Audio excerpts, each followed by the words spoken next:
How to see your Reels watch history on Instagram. Welcome back to Glitz Sorcerer, and let's get right into this tutorial. It is a quick and easy process. All you have to do is just tap open your Instagram application. Make sure that you are logged in into your account. Once you are in here, just tap on the user icon at the bottom. From here, select on the three horizontal line at the top. Now once you are in here, select on your activity. Scroll down until you find the option of content you shared. Under that, you will find the Reels option, so select on it.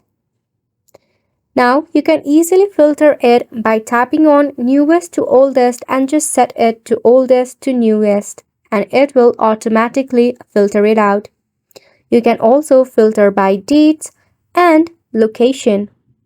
The only drawback to it is that if you have not liked or shared any of the reel, you will not be able to find in this section.